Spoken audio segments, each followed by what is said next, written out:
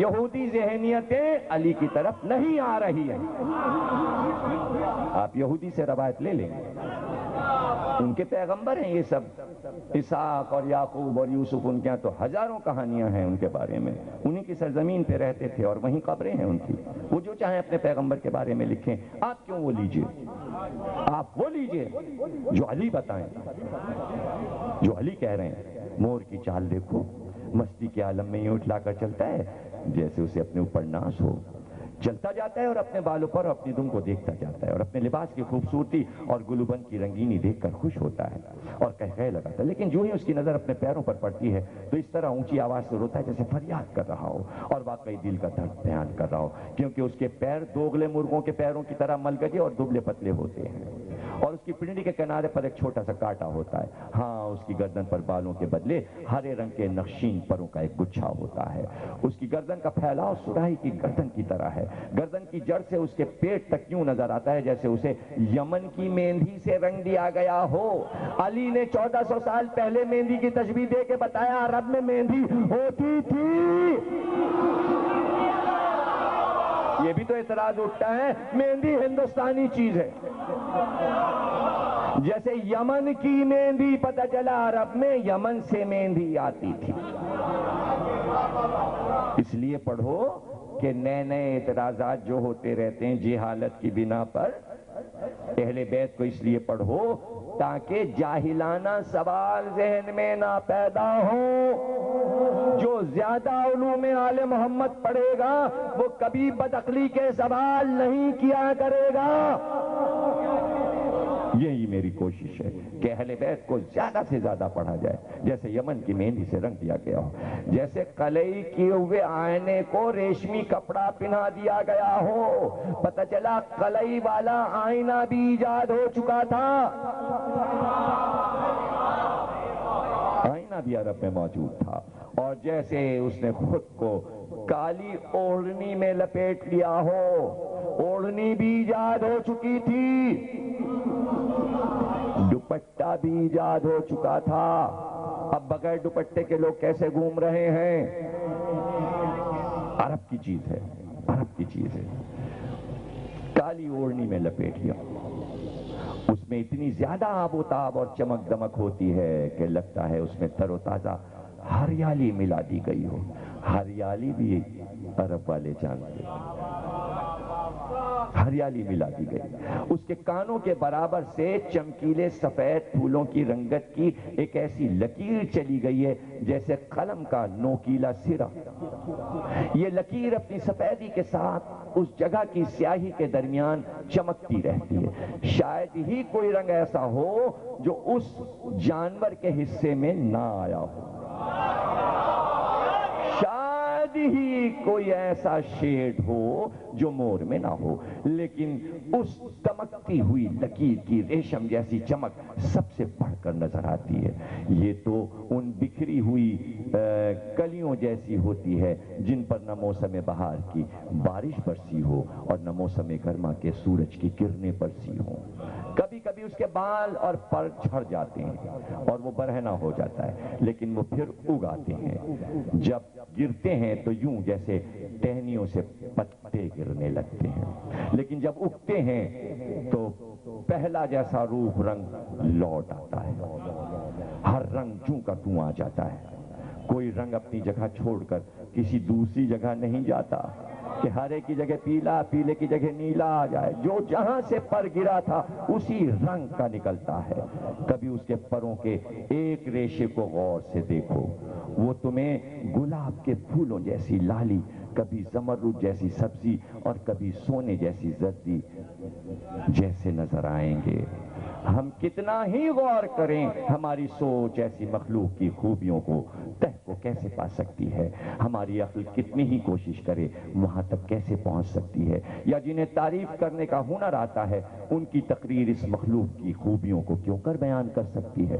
یعنی خطابت اور شاعری بھی بیان نہیں کر سکتے اس خوبیوں کو جو اللہ نے اس کو عطا کی ہیں، جس کے بدن کے ایک ذرے سے، ذرا سے حصے نے بھی عقل کو حیران اور زبان کو پریشان کر دیا ہے۔ پاک ہے وہ ذات، پاک ہے وہ ذات خداوندی جس نے عقل کو ایسی مخلوق کے بیان سے عاجز کر دیا، جسے اس نے ہماری نگاہوں کے آگے کھلا چھوڑ دیا ہے، اور نگاہیں بھی ایسی کہ اسے مجسم دیکھتی ہیں، شکل اختیار کیے ہوئے دیکھتی ہیں، ترتیب پائے ہوئے دیکھتی ہیں اور رنگ اوڑھے ہوئے دیکھتی ہیں۔ صلوات پڑھیے گا۔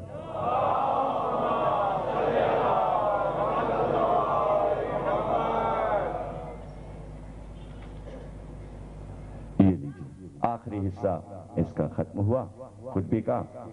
اس کے باوجود، یعنی ہم اس منظر کو دیکھ رہے ہوتے ہیں، مولا فرماتے ہیں، اس کے باوجود زبان میں اتنی سکت بھی نہیں کہ تھوڑے ہی لفظوں میں اس کی خوبیاں کہہ دیں اور اس کے اوصاف بیان کر دیں۔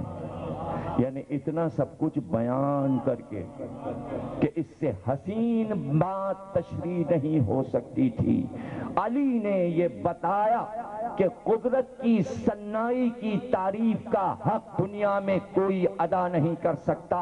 علی نے بتایا کہ جب میں بیان کر کے عاجزی کا اقرار کر رہا ہوں تو کائنات کا کوئی بشر اللہ کی نعمتوں کی تعریفیں کر سکتا ہے؟ نہیں سمجھے آپ؟ علی نے بتایا کہ ہم نے ایک نعمت دی، تم اس کی تعریف نہیں کر سکتے، اور جہاں ہم نے نعمتوں کا ڈھیر لگا دیا، کیا اس کی تعریف تم؟ اتممت علیکم نعمتی، غدیر نعمتوں کا ڈھیر ہے، کیا علی کی تعریف کائنات کا؟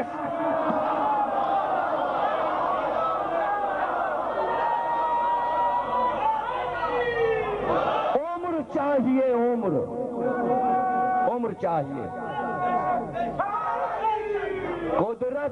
قدرت نے محمد کو بنایا تو کیا حق ادا ہو گیا؟ کتاب میں یہ لکھ کے ہاں اسلام لے کے آئے تھے، لا الہ سکھا گئے، بس ختم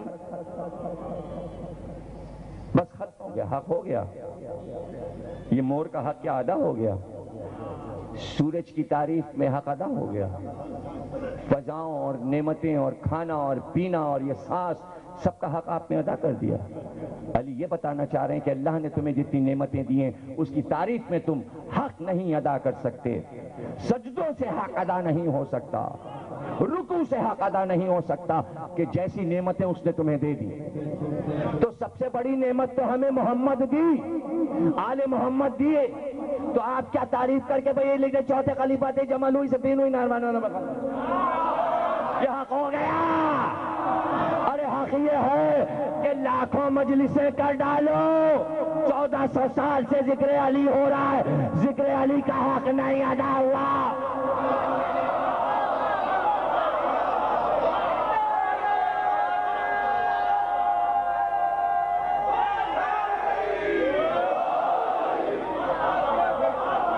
اس لیے ذکر کرو کہ کیسا دماغ پیدا کیا تھا اللہ نے، یعنی ایسا دماغ علی اللہ نے پیدا کیا کہ اس نے نہیں چاہا کہ قرآن میں دماغ کا ذکر کروں، اس لیے کہ قرآن کا دماغ علی کو بنایا۔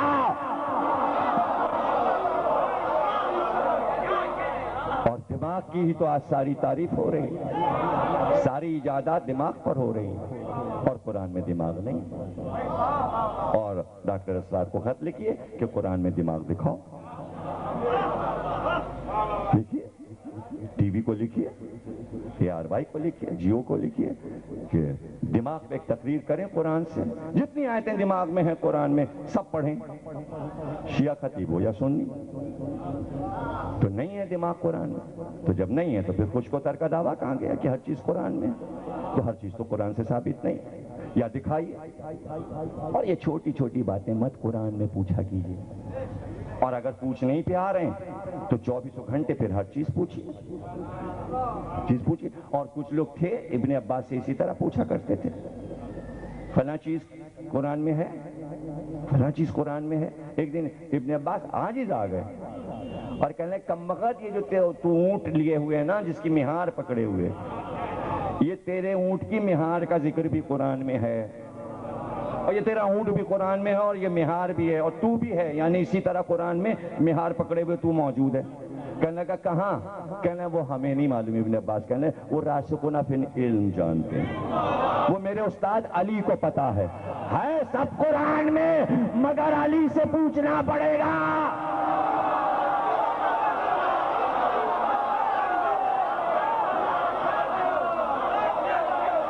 جزاک اللہ، ماشاءاللہ۔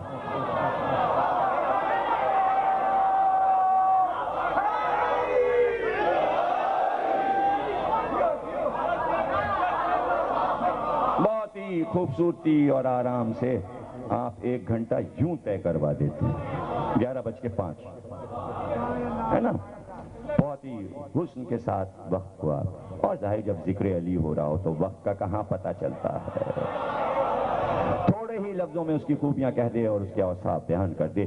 پاک ہے وہ اللہ۔ دیکھیں ایک دم مور سے ایک بہت ہی حقیر چیز کی طرف علی آئے کہ اور سمجھو۔ اب کسی دن وہ خطبہ علی کا پڑھوں گا جو چونٹی پر ہے، اور سائنس کے اعتبار سے اس خطبے کی شرح ہم آپ کو سنائیں گے۔ پاک ہے وہ اللہ جس نے چھوٹی سی چونٹی اور مچھر کو توانا پیر دیے۔ دیکھیں چونٹی کی تعریف نہیں ہو رہی، ایسے پیر دیے چیوٹی کو کہ جس پہ وہ دوڑتی پھرتی ہے، توانائی پیر تو ہیں، حالانکہ وہ پیر آنکھ سے نظر بھی نہیں آتی۔ اور ایک جگہ نہج البلاغہ میں مولا نے کہا ہے کہ تو وہ ہے کہ جو چکنے پتھر پر چلتی ہوئی چیوٹی کے قدموں کی آواز سنتا ہے۔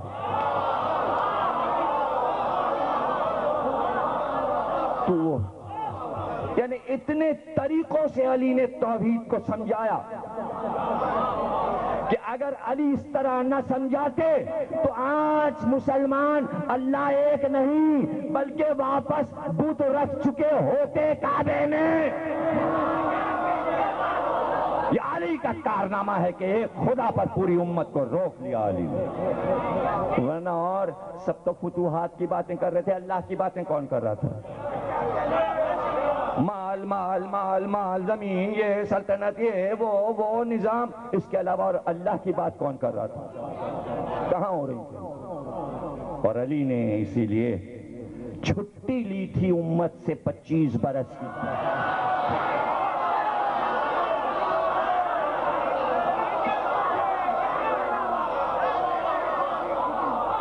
ایک طویل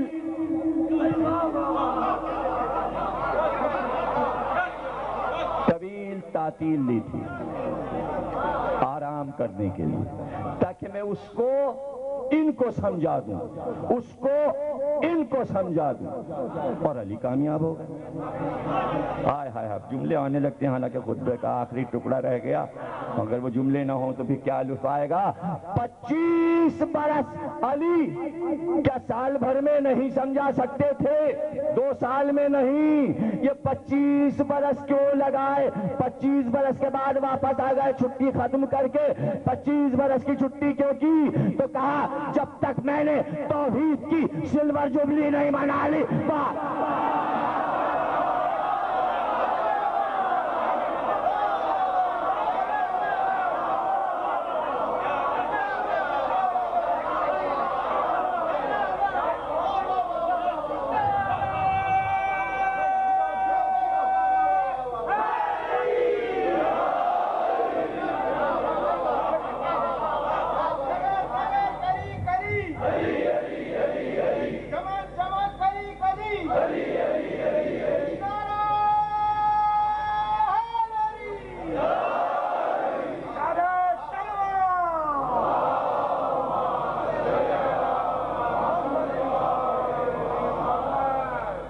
گولڈن جوبلی کربلا میں ہوئی، 50 پر ہوتی ہے، ڈائمنڈ باقی ہے، تو زہرا کا ڈائمنڈ تو آ جائے، اس گھر کا ہیرا تو آ جائے، تو پھر توحید کی ڈائمنڈ جوبلی بھی ہو جائے گی۔ آپ سمجھتے ہیں ہر سال وہ حاجی جو جمع ہوتے ہیں اللہم لبیک، اللہم لبیک علی کی دین ہے، یہ تو علی کی ایک جھلک ہے کہ آج یہ حاجی چلے جا رہے ہیں، یہ حاجی جو چلے جا رہے ہیں، آپ قرآن کی بات کر رہے تھے ابھی، نبی کی پوری لائف میں کوئی حجی نہیں ہے، رسول اللہ نے کوئی حجی نہیں کیا۔ 23 برس کا اسلام، 13 برس مکے میں، 10 برس مدینے میں، 23 برس کی عمر پیغمبر کے سامنے اسلام کی، پوری 23 برس کی اسلامی زندگی میں پیغمبر نے ایک بھی حج نہیں کیا، اور ایک کیا آخر میں، تو وہ بھی علی کی وجہ سے ہوا۔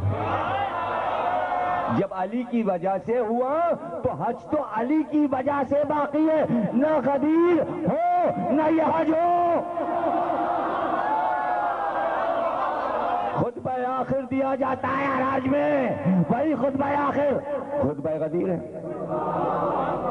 وہ خطبہ دیا اس لیے گیا تاکہ یہ کہا جائے تم میں 2 چیزیں چھوڑ رہا ہوں، ایک قرآن اور ایک اہل بیت۔ خطبہ غدیر پچھلے سال سنا چکا، جس میں اللہ نے کہا خطبے کو ختم کر کے آخر میں تاکید کرتا ہوں، میں تاکید کرتا ہوں ان دونوں چیزوں کے لیے، مسلمانوں تو میں تاکید کرتا ہوں ان دونوں چیزوں کو چھوڑ نہ دینا ورنہ رسوا ہوگے۔ چیوٹی اور مچھر کو توانا پیر دیے اور ان سے بھی بڑھ کر بڑی بڑی مچھلیوں اور ہاتھیوں کو استحکام دیا، لیکن اس نے خود پر یہ لازم کر لیا کہ جس ڈھانچے میں وہ روح ڈالے گا اور جو ہاتھ پاؤں چلا سکے گا اس کا خاتمہ طے ہے اور اسے آخر میں فنا ہونا ہے۔ اتنا حسن، اتنی تعریف، مور ایسے پر ایسے، فنا ہونا ہے۔ لاکھ حسن ہو، اس نے طے کر لیا فنا ہونا ہے۔ علی بتا رہے ہیں دنیا کی کتنی چیزیں تمہیں اچھی لگتی ہیں، یہ سب فنا، یہ سب فنا، یہ سب فنا، اس سے بھی تمہیں محبت ہے فنا، اس سے بھی تمہیں محبت ہے فنا، یہ بھی فنا، وہ بھی فنا۔ ارے اس سے محبت کرو جسے فنا نہیں ہے۔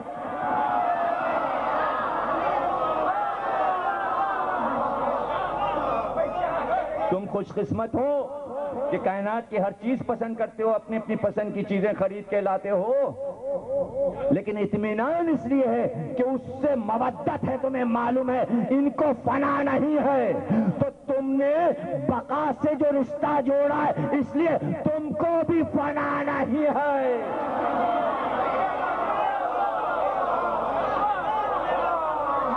چونکہ اطمینان ہے، انہوں نے مردہ گاڑا، انہوں نے کہا مر گیا، خاک ہو گیا، فنا ہو گیا، تم نے گاڑا، تم نے شانہ ہلایا، جاگ اٹھ سن، یہ تیرا ہے، وہاں فنا ہے، یہاں بقا ہے۔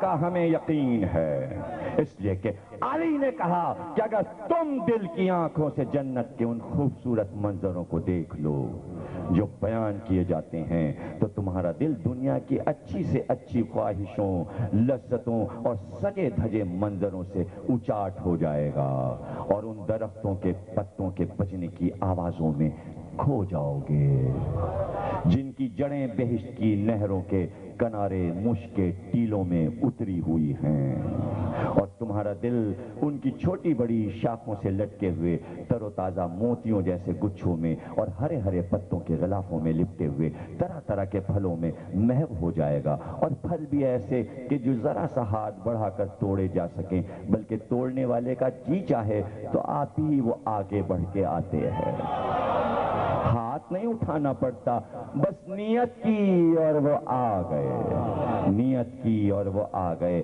جنت میں رہنے والوں کے گرد محلوں کے آنگنوں میں صاف اور شفاف شہد اور پاک و پاکیزہ شراب کے دور چل رہے ہوں گے۔ یہ وہ لوگ ہیں جن پر ہمیشہ اللہ کا کرم رہا، ہمیشہ اللہ کا کرم رہا، یہاں تک کہ وہ اپنے ٹھکانوں پر جا پہنچے اور سفر میں مارے مارے پھرنے کی تکلیف سے نجات پا گئے۔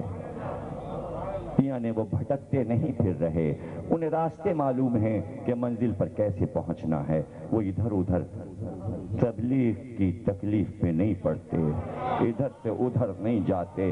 اے سننے والے، یہ خوبصورت منظر تیری طرف چلے آ رہے ہیں، اے سننے والے، یہ خوبصورت منظر تیری طرف چلے آ رہے ہیں، اگر تو نے ان سے دل لگا لیا تو مارے شوق کے جان دے دے گا، اور تو چاہے گا کہ اس مجلس سے اٹھے اور قبروں میں آباد لوگوں کے پڑوس میں جا بسے۔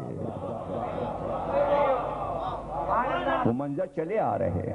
خدا ہمیں اور تمہیں دونوں کو اپنی رحمت سے ان لوگوں میں شامل کرے جو دل کی گہرائیوں سے کوشش کرتے ہیں کہ نیکیاں کرنے والوں کی منزل تک پہنچیں۔ کتنی آسان کر دی جنت علی نے، محبت پیدا کر دی۔ جس نے جنت نہ دیکھی ہو وہ جنت کو کیسے مانے؟ یہ کیسے ہمیں یقین آ گیا کہ جنت بہت حسین ہے؟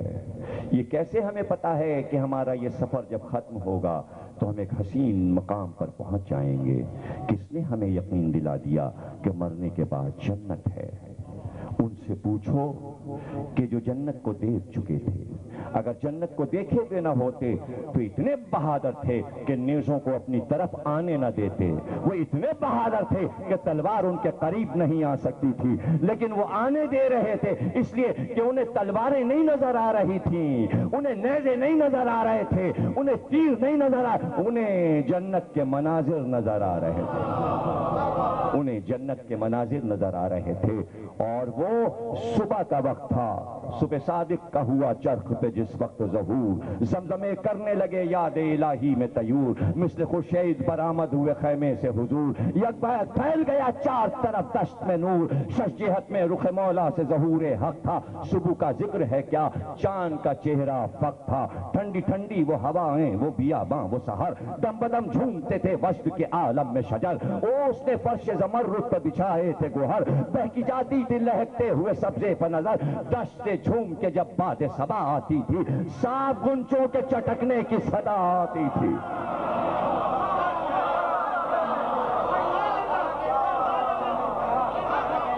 قمریاں کہتی تھی یاہو یاہو، فاختہ کی یہ صدا سر اٹھتی کو کو کو، وقت تسبیح کا تھا عشق کا دم بھرتے تھے، سب اپنے معبود کی حمد و ثنا کرتے تھے، سب اپنے معبود کی حمد و ثنا کرتے تھے، ایسے میں علی اکبر کی اذان گونجی، ذرہ ذرہ خاموش ہو گیا، ملائک بھی اذان علی اکبر سننے لگے، تمام جہان میں نبی کی آواز گونج رہی تھی، جیسے ہی یہ آواز گونجی پانی کے جانور لہروں کے اوپر آ گئے، یہ آواز ہم بھی سماعت کریں، جب تمام ذرہ ذرہ محو ہو گیا علی اکبر کی آواز پر،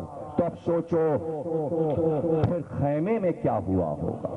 جیسے ہی علی اکبر نے کہا اللہ اکبر، زینب نے اپنے سر پہ چادر ڈالی، صحن خیمہ میں آئی، اور ایک بار بانوں نے زینب کو دیکھا، علی اکبر کی ماں نے زینب کو دیکھا، زینب نے بی بی کو دیکھا، اور آواز دی زینب نے، آؤ میرے یوسف جمال کی اذان سنو۔ علی اکبر میرا اذان دے رہا ہے، ماں بھی سر پہ چادر ڈالے ام لیلا خاموش کھڑی علی اکبر کی اذان سن رہی تھی۔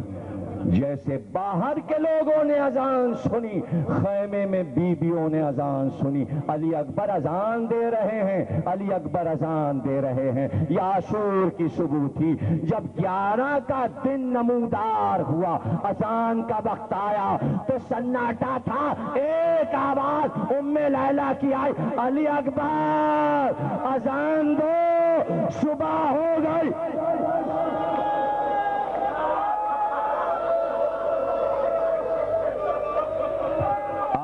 میرے لال اذان نہیں دو گے علی اکبر؟ سناٹا تھا کربلا کے میدان، کوئی آواز نہیں آئی، کوئی آواز نہیں آئی۔ کل ہی تو پڑھ رہا تھا، کبھی کبھی دل کے محسوسات سے، نفسیاتی منازل سے گزر کے کبھی کبھی بیٹھ کے تنہائی میں سوچا کرو، بات علی اکبر ام لیلا نے زندگی کیسے گزاری۔ آپ کو معلوم ہے میں 3 منٹ سے زیادہ مصائب نہیں پڑھتا، آپ کو معلوم یہ اسد نقوی ہیں، ان کا جوان بھائی انتقال کر گیا، یہیں سویم ہوا اسی امام باڑے میں، آج اس کی برسی کا دن ہے۔ آپ ان سے پوچھئے کہ ان کا برابر کا جوان بھائی انہیں اس وقت کتنا یاد آ رہا ہوگا، وہ سب پرانے مناظر یاد آ، ایک دم اچانک ایک خوبصورت لڑکا ایک دم ختم ہو گیا، جوان جہان تندرست قد و قامت، اب ماں زندہ ہے اس کی، ماں اس کی زندہ ہے، لیکن اسد کے اور بھی بھائی ہیں، بڑا بھائی بھی یہاں موجود ہے، چھوٹے بھائی بھی یہاں موجود ہیں، بھائیوں میں سے ایک بھائی کم ہوا ہے، تو ماں جی رہی ہے، یہ بھی میرا بیٹا ہے، وہ بھی میرا بیٹا ہے، چلو ایک مر گیا، یہ بھی میرا بیٹا۔ ام لیلا کا ایک